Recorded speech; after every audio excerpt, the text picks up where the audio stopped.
안녕하세요. 저는 서경대학교 영화영상학과 1호학번 졸업한 함유선입니다.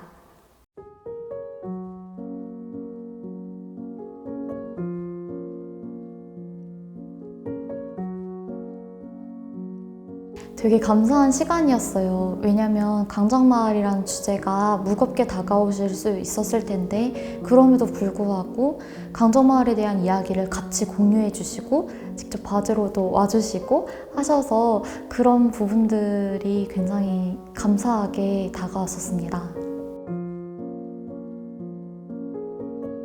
제목은 평화가 사람 속을 걸어다니네입니다. 영화의 내용은 제주도 강정마을의 해군기지가 완공되면서 그 안에서 서로 다른 두 개의 평화가 부딪히고 있는 그런 현상을 담은 단편 다큐멘터리 영화입니다.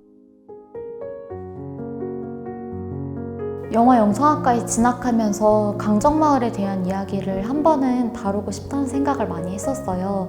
왜냐하면 처음 강정마을 접하게 됐던 게 고등학교 3학년 수능을 끝나고 2015년 1월, 2월 달쯤에 강정마을에서 한창 공사하고 시위를 했었을 때 평화 시위에 참여한 적이 있었거든요. 그때 당시에는 정치적인 사안 부분들에 있어서는 잘 몰랐지만 그 모습이 너무 안타깝게 다가왔었어서 영화과에 진학하게 되면 한 번은 꼭 다루고 싶다 하는 내용이었어가지고 강정마을에 대한 이야기를 다큐멘터리 작품으로 풀게 된 것 같습니다.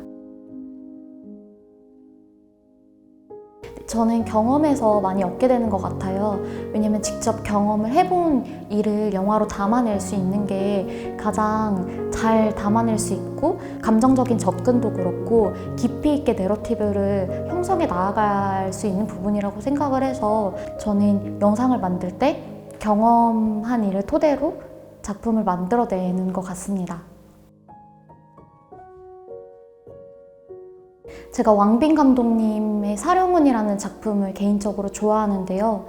그때 그 사령운이라는 작품도 역사 속에서 잊혀진 인물들을 인터뷰 형식으로 담은 작품이었어요. 그래서 다큐멘터리 작품을 한번 촬영해보고 싶다는 마음도 있었고요. 그리고 강정마을을 찍기 직전에 들었던 과목이 다큐멘터리였어요. 그러면서 다큐멘터리가 갖고 있는 매력도 느낄 수 있었고 현실 속에 펼쳐져 있는 이야기들을 카메라로 담아내고 그리고 그것을 조립해 나아가는 그 과정이 굉장히 매력적으로 다가왔어서 극영화가 아닌 다큐멘터리 작품으로 영화를 만들게 될 수 있었던 것 같습니다. 극영화 다큐멘터리의 가장 큰 차이점이라고 생각하는 것은 제작 방식이라고 생각합니다.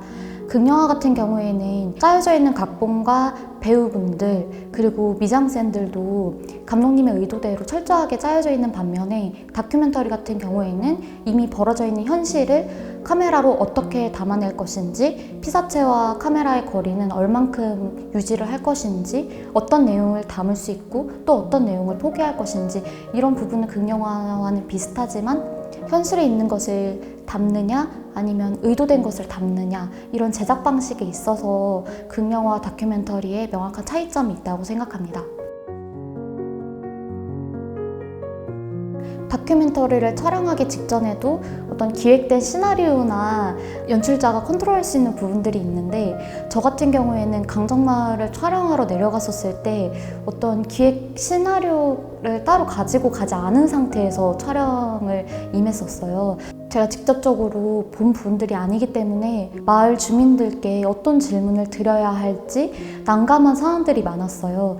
그래서 직접 가면서 인터뷰를 하고 그분들의 이야기를 들으면서 질문지를 조금씩 고쳐 나아가고 방향을 잡아간 케이스였어요.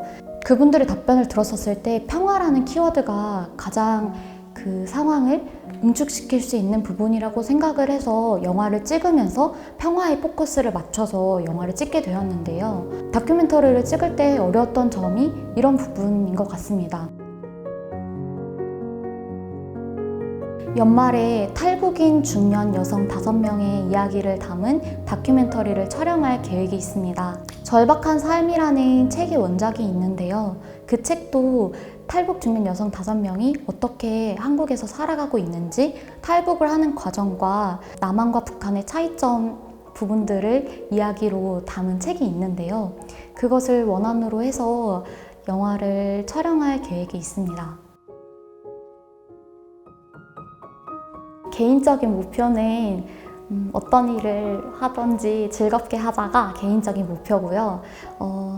꿈으로 다가갔었을 때 목표를 이야기하면 영화를 만들었을 때 가장 어렵게 다가왔던 게 제가 머릿속에 상상하는 이미지들을 어떻게 표현해낼 것인가, 이게 가장 어려웠어요.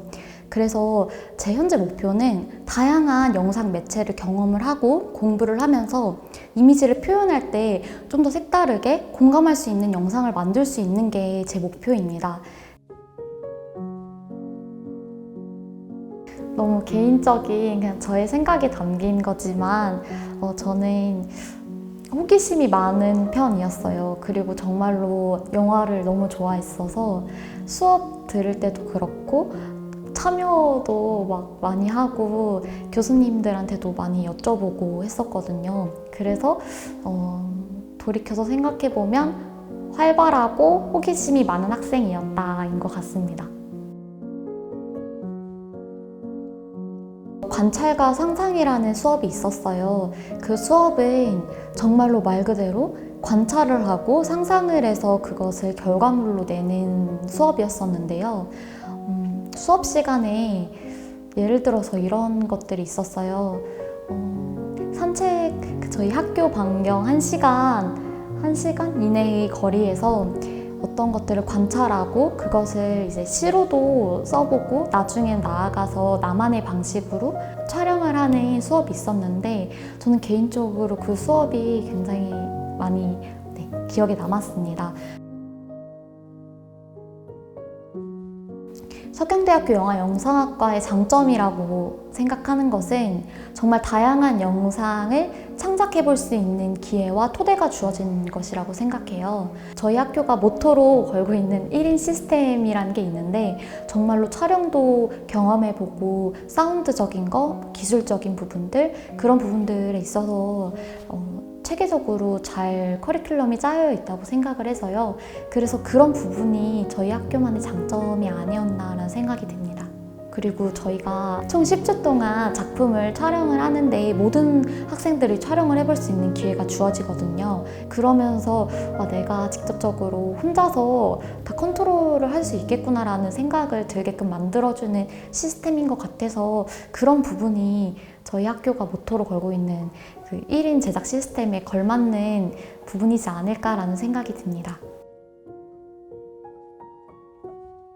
네, 저는 그렇다고 생각을 하는데요. 왜냐면 저희 교수님 2분이 실험영화 전공을 하셨어요. 그래서 실험영화라는 것 자체가 어떤 틀에 매여져 있는 영화가 아니라, 그리고 또 내러티브에 의존해서 펼쳐지는 영화가 아니라 다양한 현상들, 관찰을 해서 담을 수 있는 영상들이기 때문에 학교를 다니면서 교수님들이 저희가 시나리오를 쓰거나 이랬었을 때 각자의 개성을 많이 존중해 주셨었고요. 그리고 어떤 표현하는 방식에 있어서도 다양한 아이디어를 주신다든지 하는 부분이 있었어서 제가 이렇게 다큐멘터리를 촬영을 할 수 있었던 부분도 그런 커리큘럼 그리고 교수님들의 영향이 있었던 것 같아서 다양한 시도를 해볼 수 있는 부분이 충분히 주어진다고 생각을 합니다. 다양한 영상을 경험하고 싶으신 분들이 있으시다면 저희 서경대학교 영화영상학과를 추천합니다. 커리큘럼도 영상에 대한 다양한 장르를 배워볼 수 있게끔 짜여져 있고요. 그리고 10주 동안 모든 학생들이 한 편씩 영화를 찍을 수 있게끔 잘 짜여져 있어요. 그래서 저희 학교의 장점은 영화를 정말 많이 찍을 수 있다가 장점인 것 같은데요. 그래서 스텝도 촬영도 해보고 조명도 해보고 하면서 경험을 해볼 수 있고, 실험영화, 다큐멘터리 등등 관련되어서도 경험을 해볼 수 있는 시간들이 많이 주어져 있기 때문에 다양한 영상을 경험해보고 싶으신 분이 있으시다면 저희 서경대학교 영화영상학과 추천합니다.